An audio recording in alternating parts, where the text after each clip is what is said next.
আচ্ছা, এমন কার কার সঙ্গে হয় যে হুট করে কোনো কিছু আর ভালো লাগে না, সব কিছু থেকে বের হয়ে একদম অন্য জগতে চলে যেতে মন চায়?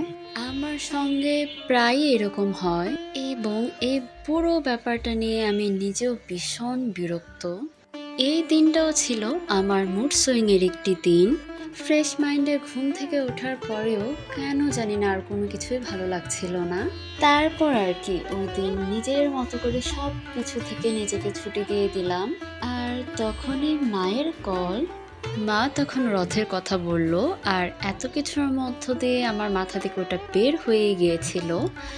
যাই হোক, আমার এই অনবদ্য মুড সুইং হয়ে ভালোই হলো আমি বাসায় ছিলাম। তাই বোন কলেজ থেকে আসতেই তড়িঘড়ি করে ওকে রেডি করে বের হয়ে গেলাম ঢাকেশ্বরের উদ্দেশ্যে। এখান থেকে রথ ছেড়ে যাবে, উল্টা রথ। তাই এই মহা গরম মহা রোদের মধ্যেও শান্তি খুঁজতে ওইখানেই চলে গেলাম। আর আমাদের বেশ দেরি হয়ে গিয়েছিল, তাই আমার একটু চিন্তা হচ্ছিল রথ ছেড়ে চলে যাবে কিনা। আমাদের কপাল অনেক ভালো, আমরা যাওয়ার পরে রথ ছাড়ে। জগন্নাথ দেবের সুন্দর দর্শন হয়। আর ওই দিন যেমন রোদ ছিল ঠিক তেমনি ছিল গরম, মানে অসহ্য রকমের গরম ছিল। ওইদিকে জগন্নাথ দেবের পুজো হচ্ছিল রথ ছাড়ার আগে। আর সবাই ঠিক সবার জায়গা নিয়ে দড়ি ধরে প্রস্তুত দেবকে টেনে নিয়ে যাওয়ার জন্য।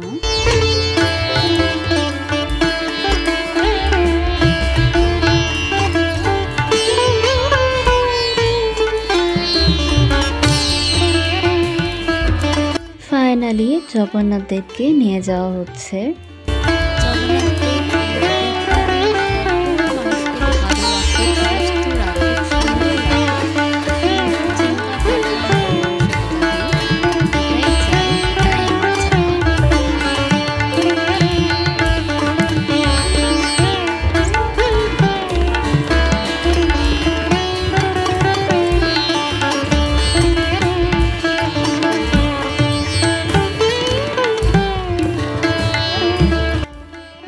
বকশীবাজারের কাছাকাছি আসতে আসতে এই ভীষণ রকমের রোদ গরম আর মানুষের ভিড়ে আমার খারাপ লাগা শুরু হতে থাকলো।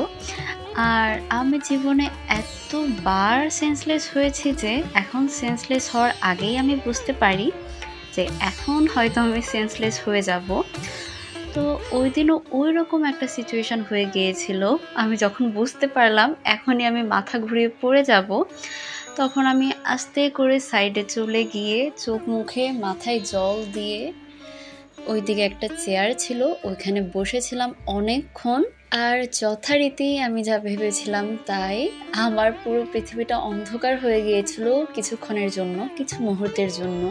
তারপর আর কি ওইখানে মিনিট 10 কি 20 মিনিট মতো ওইখানে বসেছিলাম। তারপরে যখন আমার মনে হলো না এখন আমি একটু হাঁটতে পারবো, তখন মেন রোডের দিকে গিয়ে রিক্সা খুঁজতে খুঁজতেও মিনিট 20 মতো লেগে গিয়েছিল, কেননা তখন সারা রাজ্যের জ্যাম ছিল রাস্তায়, রিক্সাও পাওয়া যাচ্ছিল না। তারপর কোনো মতে একটা রিক্সা পেয়ে রিক্সায় উঠে চলে আসলাম